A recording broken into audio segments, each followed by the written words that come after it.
Good evening to all the viewers across Gujarat, India, and East Africa. On behalf of Zydus Hospitals Ahmedabad, I, Dr. Jaykumar Mehta, welcome you all on the Facebook Live session on lung health. I'm Dr. Jaykumar Mehta. I provide my services as Interventional Pulmonologist at Zydus Hospitals Ahmedabad. Now, before we begin our session, I would like to impress 2 points. First, the Facebook Live session on lung health is a health advisory intended to raise awareness about respiratory diseases. No professional medical opinion is advised. Your discretion is essential. Secondly, my team will upload the comments regarding beautiful points throughout the talk, and hence, if you have not catch up or if you have got around, you can just sketch it up the important points of my talk in the comment section. With that, we begin our Facebook Live session on lung health. So the question which I came across is, what is a pulmonologist? What is pulmonology? And who is an interventional pulmonologist? I would like to answer these questions. We all know and we are quite aware about that cardiologist is a heart specialist, a neurologist is a specialist of brain disorders. Likewise, we can arbitrarily define a pulmonologist is a doctor who help the patient alleviate their respiratory symptoms or lung problems, usually with a non-invasive testing like X-ray chest and spirometry. Now, generally, people feel that pulmonology is a newer branch. Well, I beg to differ with that. Pulmonology is an age-old branch. Definitely, it is an evolving branch, but it is an age-old branch. Hippocrates, who is considered as the father of medicine, has described methods to drain the pus from the chest cavity. Sir Laennec, who is inventor of the stethoscope, the very symbol of the medical profession today. The work of Sir Laennec has been described in a book named Treatise on the Diseases of Chest.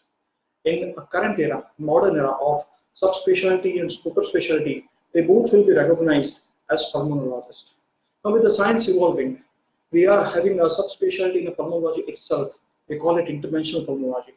An interventional pulmonologist is a pulmonologist trained specifically for minimally invasive percutaneous as well as endoscopic procedures.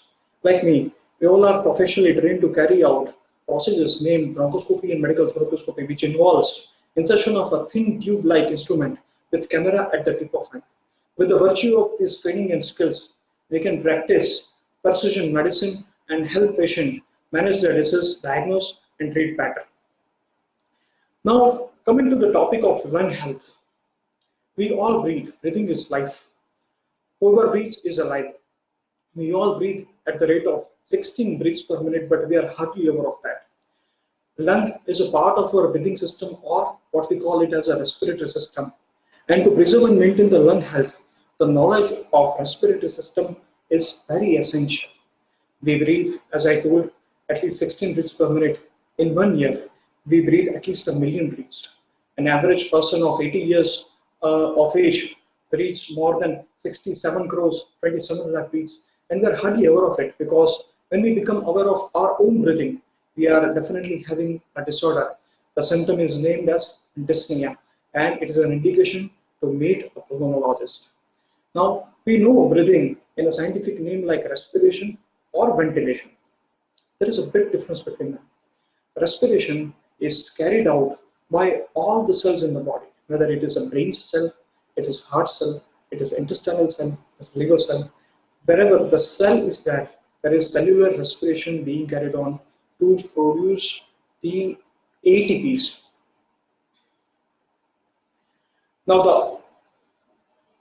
Now, how does we produce ATPs?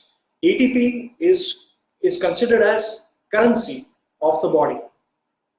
Any task, whether it is thinking process, whether it's metabolism, or like muscular activity, we cannot accomplish it without generation of the ATPs. And hence, every cell needs oxygen to generate this energy efficient mechanism to generate the ATPs. And in that process, they produce carbon dioxide, which we exhaled out from the ventilatory or the respiratory system. Yes, lungs are the part of respiratory system, which involves upper as well as lower airways, lung parenchyma, the coverings which are called pleurae, the pulmonary vasculature as well as respiratory muscles and chest wall and thoracic cage, along with the neuronal, hormonal and chemical control. We accomplish this gigantic task of breathing. We breathe surrounding air. A normal person breathes 7 to 8 liters of air in a minute, and per day we usually breathe in around 11,000 liters of air and breathe in around 550 liters of oxygen. Still, we are hardly aware of it.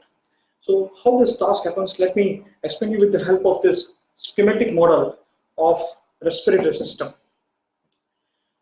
We start breathing in through nose and sometimes through the mouth.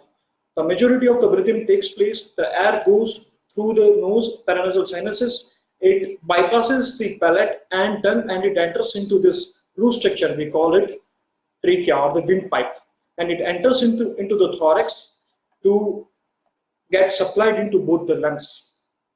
Up to the voice box, which roughly is here, we can consider this part of the respiratory system as upper airway and the part beneath this blue lining is what you can see as the lower airway.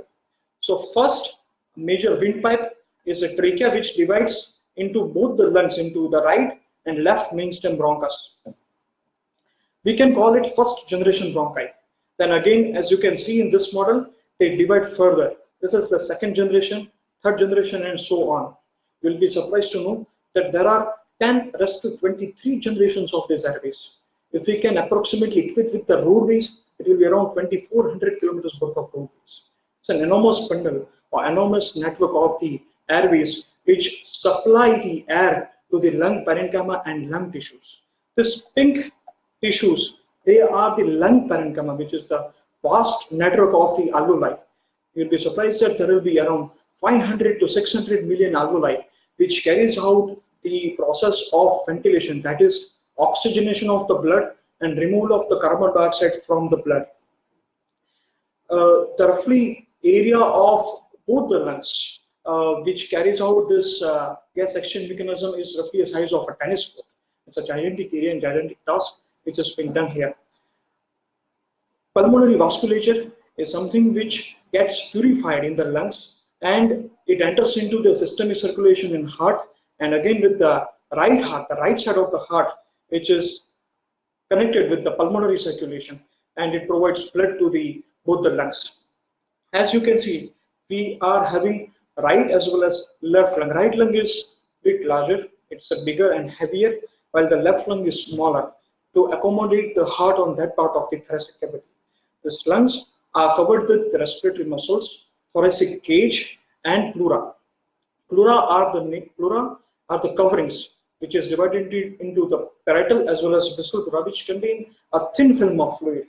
And this all apparatus is being protected with the rib cage and thoracic muscles. There is one important inspiratory muscle, we call it diaphragm, which is just beneath this both the lungs, and which is divided into two rooms. With the help of combined efforts of this all, with the complete harmony of this, each and every part of the respiratory system, we are able to take breath and sustain the life.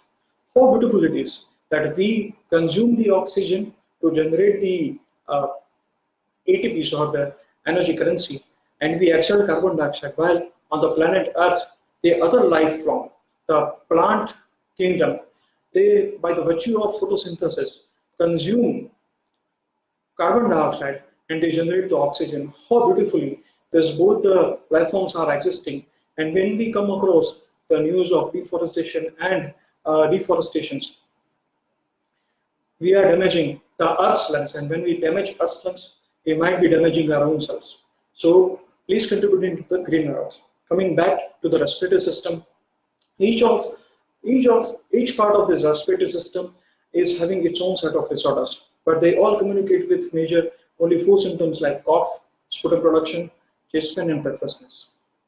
Coming to the airway disorders, which arises from the airways, as I mentioned previously, airway disorders include asthma, which is considered as inflammation and narrowing of the airways because of inserting allergen, or stimulus or some form of irritants. Bronchitis and bronchiolitis are other set of airway disorders. Sometimes because of injury to the trachea and main bronchi, we have tracheal stenosis. In old age, you develop thickening of the airways, which is known as tracheobronchomalacia. Coming to the disorders of the lung parenchyma or the air cells, when because of some mechanisms or some disorders of the heart, liver or kidney, the air cells or alveoli are filled with the fluid only, which is called pulmonary edema. Because of excessive smoking, the lung cells get destroyed, which is called emphysema. Because of infection or any other process, alveoli are filled with fluid and pus. We know it as pneumonia and lung abscess respectively. And in some cases like pulmonary fibrosis, that is chronic shrinkage of the lung parenchyma, which are considered as irreversible disorders sometimes. Coming to the disorders of pulmonary vasculature, pulmonary hypertension, pulmonary vasculitis, and pulmonary thromboembolism are one of the significant and major disorders of the pulmonary vasculature. Coming to the disorders of the pleura, that are the lungs covering, sometimes it happens so that because of infection, there is inflammation of the lungs covering, we know it as pleuritis. Sometimes there is fluid filled in the pleural cavity and it is causing symptoms like cough, breathlessness, fever, etc. We need to identify the particular cause of that fluid, which is known as, the condition is known as pleural effusion. If the pus is filled in the pleural cavity, it is called as empyema. Sometimes because of either injury or because of damaged lung tissue, air escapes into the pleural cavity, the condition we know it as pneumothorax. Each and every pleural disorder requires pulmonologist's attention. Gist-wall disorders, that is muscles, muscular weakness, rib cage abnormalities like kyphoscoliosis, which can all cause and add to the respiratory problem and trouble. Last set of disorder is disorder of the upper airways, that is up to the voice box, the airway which is up to the voice box. When there is excessive obesity, there is narrowing of the upper airways, which results into loud snoring as well as excessive daytime sleepiness. We commonly know this illness as obstructive sleep apnea. There are some disorders which involve multiple components of the respiratory system, like tuberculosis, COPD, lung cancer, sarcoidosis. They involve either single or multiple parts of the respiratory system, and hence it is mandatory to identify at which part of the respiratory system is predominantly involved. Finally, now I'll be telling you all about the red flag signs and when you should meet the pulmonologist. See, as I told you earlier, cough, sputum production, chest pain and breathlessness are the cardinal symptoms related to the respiratory disorders. But not all cough and throat irritation or simple cold demands pulmonologist attention. So there are a few particular set of symptoms when it is present you should meet and consult a pulmonologist as early as possible. The red flag signs include cough with or without sputum production for more than 2 weeks, cough which is disturbing particularly at night time, cough with blooding sputum or you are having blood in sputum, you should consider meeting a pulmonologist as early as possible. If you are having wheezing, that is whistling sound coming from the chest, and you are having it on the exertion, you can have asthma and you should meet your pulmonologist. If you are having breathlessness on your routine activities or on climbing stairs, or if you are having severe chest pain associated with breathlessness, and if you are having loud snoring and daytime sleepiness interfering with your day-to-day routine functions, you should consider meeting a pulmonologist. Coming to other indications, why should you meet pulmonologist? First is whether you might not have allergic asthma or airway disorder per se, but if you are having allergy of the nose, allergy of the eyes or the skin, you may develop asthma later on. In that case, we can give you allergen immune therapy and can save you and prevent the asthma. Sometimes many of the smokers, they do know that the smoking is bad for their lung health, but still they consider smoking, they are not able to quit, and hence a pulmonologist can help quitting smoking. Here at Zydus Hospital, we provide personalized care plan to each and every patient who wants to quit smoke. Third important indication is the work environment. When you are exposed to particular dust, fume or pollution, you should consider meeting pulmonologist to at least keep the track of your lung health and maintain the lung health. Finally, at least once a year, like you get your body checkup routinely, you should consider meeting pulmonologist for your lung checkup. What should you expect when you are meeting a pulmonologist? A common question which I encounter in day-to-day practices. When you meet a pulmonologist can order some set of investigations depending on your physical and personal condition. Like allergy testing at Zydus hospitals, we do have in vitro allergy testing as well as skin prick testing, with which we can identify the particular allergen and allergen avoidance. With the help of allergen avoidance, you can keep your symptoms in check. Secondly, spirometry, that is basic and advanced pulmonary function testing, we routinely carry out at our setup, including spirometry with 4-volume group, post-bronchodilator testing, diffusion capacity, lung volumes, and 6-minute walk test are the basic pulmonary function tests, basic and advanced pulmonary function tests, which we routinely perform here to identify the disease's impact on the particular component of the respiratory system.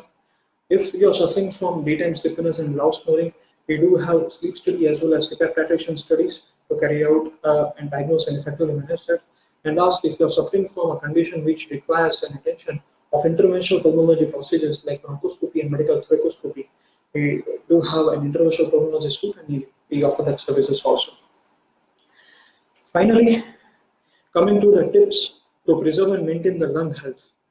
First and foremost, as you all know, stop smoking if you are a current smoker.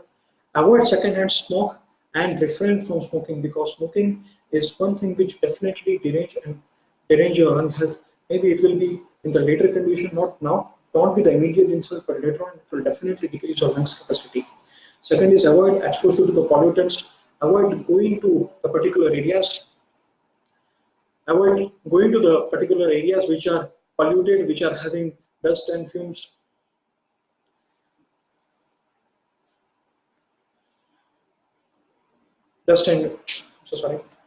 Particularly to manage dust and fumes. Government of India has provided some good steps in it.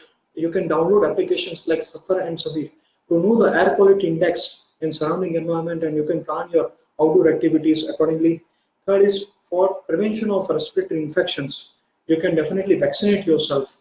Obviously, if you are suffering from asthma or any other disorders, it is mandatory you vaccinate yourself. And if your age is more than 65 years or more, you should consider vaccinating from influenza and pneumococcal vaccines. Lastly, you have to do regular deep breathing exercises like pranayama, yoga, and else, so that you should maintain and preserve your lung health. And as I told earlier, you should at least meet once a year to a pulmonologist to get spirometry and get your respiratory health in order. Thank you.